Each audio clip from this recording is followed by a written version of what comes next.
Hi everyone.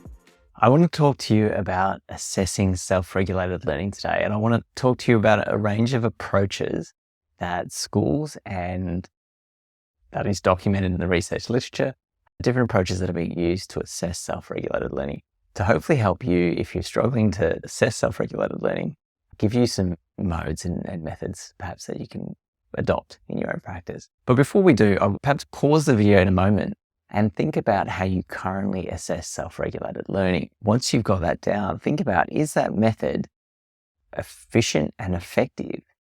Maybe just effective really, for informing both student and teacher in a way forward around self-regulated learning. Because as teachers, in order to help our students self-regulate, the first thing we need to do is actually understand where our students are at with their self-regulated learning. So we need really useful assessment methods to help inform that. And right now, I think while there's a range of ways we can assess self-regulated learning, I'm not convinced there's one set way for how we assess self-regulated learning. So pause the video now, reflect on your own assessment approach for self-regulated learning, and then come back. Okay, welcome back. Assessment approaches for self-regulated learning. Now there's a range of ways that I'm seeing in schools and that are documented in the research literature for how we can measure self-regulated learning. When I ask teachers how they assess self-regulated learning, more often than not, they tell me that they use observation, so classroom observation in their lessons, to get a sense for how well a student self-regulates. And that is influenced by the student's academic performance, their attendance, their participation in class, their ability to stay focused and manage distractions, how well they communicate, etc., etc. So there's a range of variables that are influencing that assessment, which is really occurring through classroom observation and through in-class conversations, right? So that's predominantly the main one. But now we're seeing schools starting to want to formalize that a little bit more, because teachers are saying, right, we need to report on self-management or self-regulated learning. We need some clearer criteria for how we make that assessment. Because right now, if we base it purely on classroom observation and each teacher's making that assessment based on their own lessons and their own set of criteria, well, you're going to get a lot of variability. And so there's this need now to try and put some guidelines, some guiding parameters, if you will, around that sort of set of criteria so we can make informed assessments.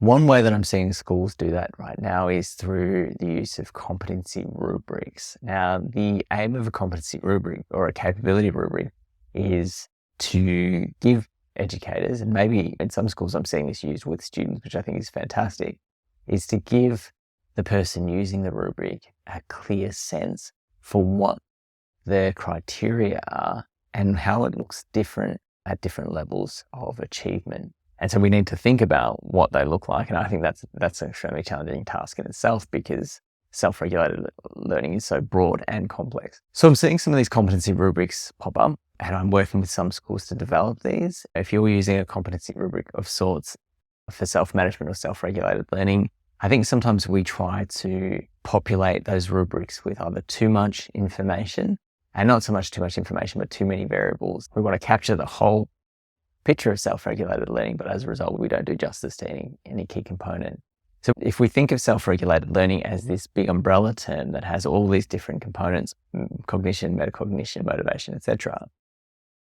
But in schools, we're really still interested in the behavioral aspect, so how the cognition changes behavior, then really those rubrics, it makes sense that a lot of those rubrics tend to be behavior focused.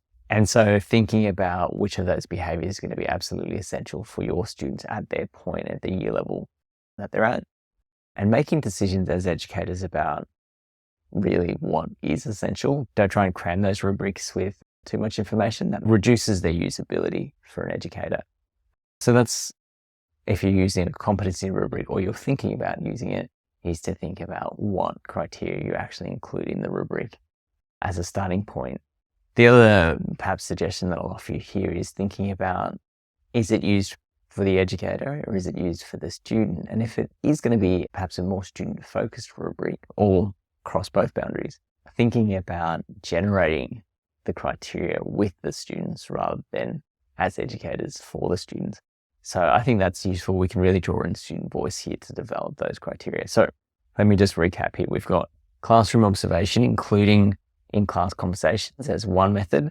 We've got competency rubrics as another. The third assessment approach that I often see in schools is an approach using questionnaires. And so the questionnaires vary.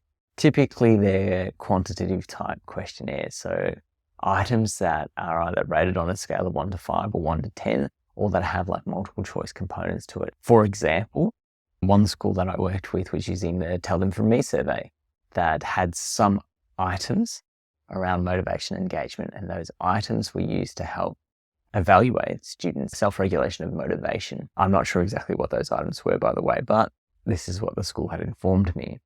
The second question that I've seen is the motivation and engagement scale from the University of New South Wales and Andrew Martin's work, so lifelong achievement. I think that's useful and covers some aspects of self-regulated learning, obviously with a more motivational view, but worth considering how that could inform our assessment or evaluation of self-regulated learning. There is common surveys that I see in the research literature, not all tested in primary and secondary school settings, but there's a range of questionnaires like the Motivated Strategies for Learning questionnaire. There's the Metacognitive Awareness Inventory, LASSI, which is the Learning and Study Strategies Inventory. I think as educators, you would have to look into the validity and the reliability of some of these questionnaires if you chose to use them, okay? You might already be using them, but just thinking about those. And there's probably plenty more of questionnaires that exist out there. I did read a journal article yesterday that as a fourth approach, they were using online trace data to evaluate students' self-regulated learning in digital learning environments. So using learner analytics as a measure for self-regulated learning in online learning spaces. And technology now is kind of embedded in the way we live and work. And so I'm sure there's probably in a school setting a range of learner analytics that we could draw on to inform our evaluation of self-regulated learning. Okay, so 4 approaches there.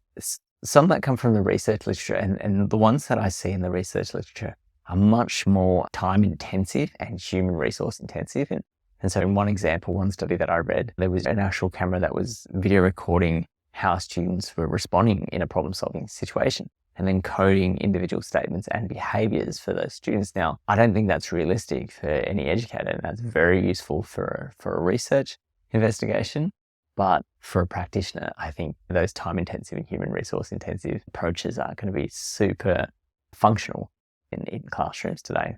So I think those 4 approaches that I spoke about first, so let me just recap again. Classroom observation, including the in-class conversation. We've got competency rubrics. We've got questionnaires of different sorts, and perhaps thinking about learner analytics and online trace data as a 4th method. None of those individually solve our problem of assessing self-regulated learning, but they're a start. And this is about gathering information and seeing how we can use the information to inform practice.